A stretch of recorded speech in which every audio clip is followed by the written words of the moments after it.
반갑습니다. 2월 4일 금요일 새벽 하나님께 올려드립니다. 주님 뜻대로 살기로 했네.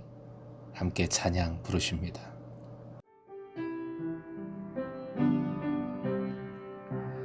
주님 뜻대로 살기로 했네. 주님 뜻대로 살기로 했네. 주님 뜻대로 살기로 했네. 뒤돌아서지 않겠네.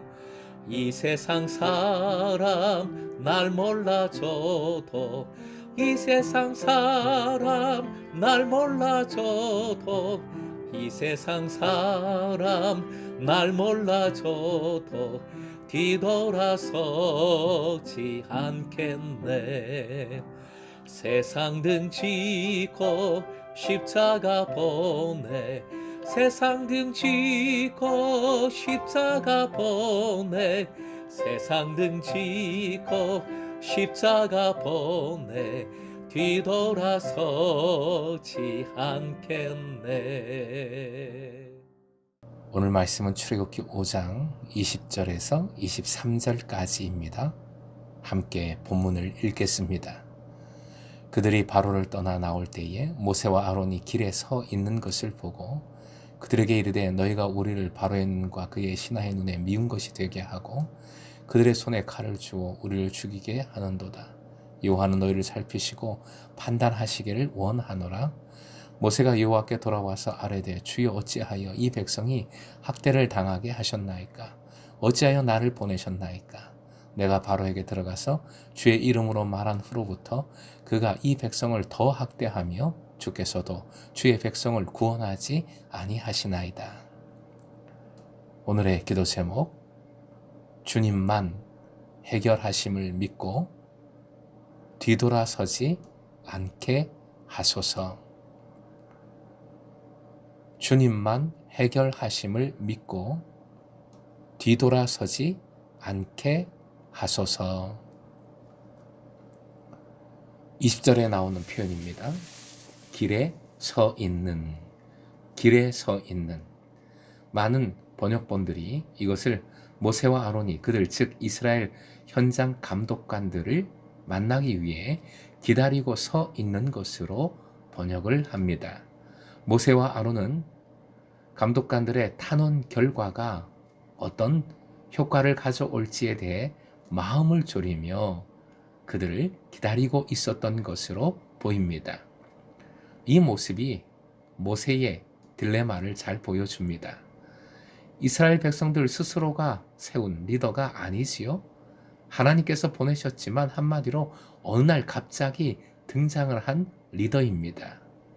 감독관들은 리더를 통한 것이 아니라 모세와 아론을 통한 것이 아니라 어떻게 왕을 접견할 수 있었는지는 모르겠으나 어쨌든 직접 바로에게 찾아가서 호소를 했습니다. 바로의 전략이 성공을 거둔 것이겠죠. 21절 쉬운 번역으로 화면 보시고 함께 읽겠습니다. 그들은 이렇게 말하였다. 주님께서 당신들을 내려다 보시고 벌을 내리시면 좋겠소. 당신들 때문에 바로와 그의 신하들이 우리를 미워하고 있어.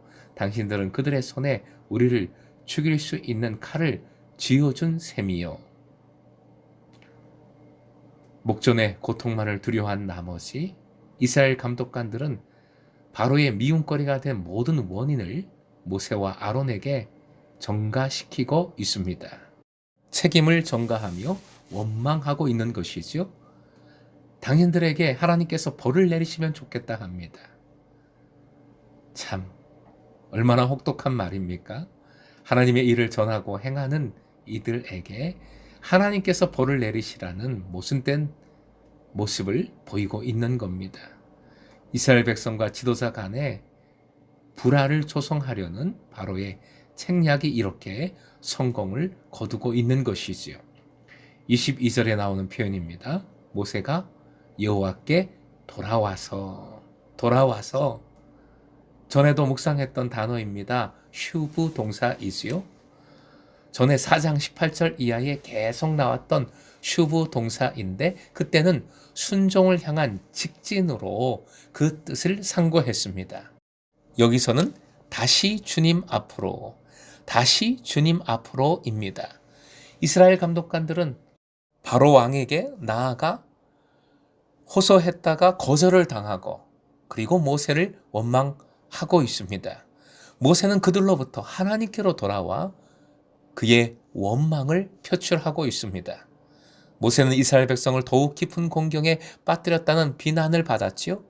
백성들이 더욱 학대를 받고 있다는 것, 그리고 왜 나를 이들에게 보내셨는가 하는 것, 끝으로 바로에게 하나님께서 시킨 대로 말했을 뿐인데 하나님께서는 아무런 조치를 취하지 않으신다고 원망을 하고 있는 겁니다. 23절 쉬운 번역으로 화연 보시고 함께 읽겠습니다. 제가 바로에게 가서 주님의 이름으로 말한 뒤로는 그가 이 백성을 더욱 괴롭히고 있습니다. 그런데도 주님께서는 주님의 백성을 구하실 생각을 전혀 하지 않고 계십니다. 하나님은 출애굽의 약속을 이루실 아무런 일도 하지 않으셨으며 그 가능성을 더욱 어렵게 만드셨다 원망하고 있는 겁니다. 원망은 한마디로 그 내용이 책임 전가입니다. 책임 전가는 첫사람 아담과 하와 때부터 나타난 죄악의 전형적인 모습입니다. 서로 책임 전가하고 결국 하나님께 책임을 전가함이 죄악된 모습이지요. 불신은 반드시 책임을 전가하게 만듭니다. 그래서 책임 전가 때문에 아무것도 하지 못하게 만듭니다. 하나님의 일을 내려놓게 만드는 것이지요. 사명의 문을 닫아버리게 만드는 것입니다. 우리가 앞에서 찬송한 주님 뜻대로 살기로 했네. 그 찬양은 제가 주일학교 때부터 불렀던 오래된 찬양입니다.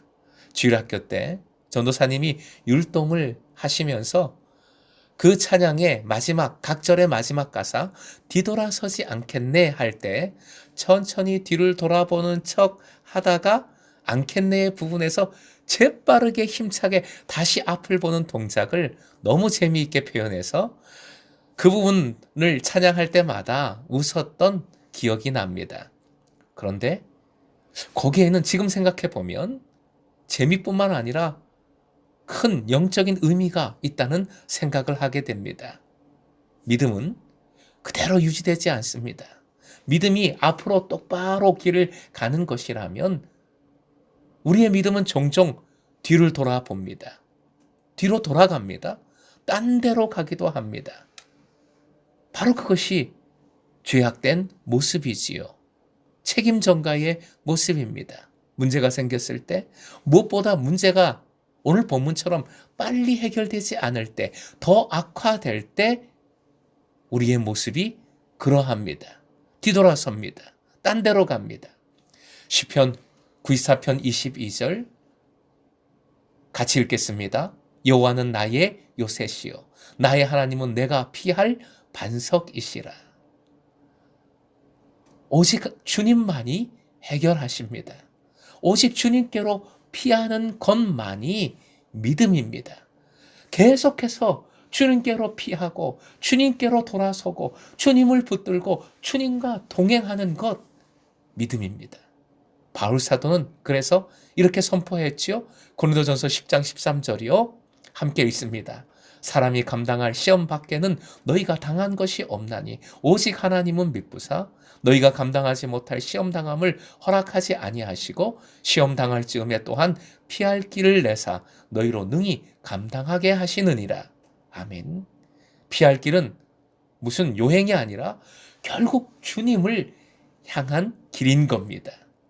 사랑하는 금성의 제자 여러분, 원망도 책임 전가도 다 내려놓고 오직 주님께로 피하십시오.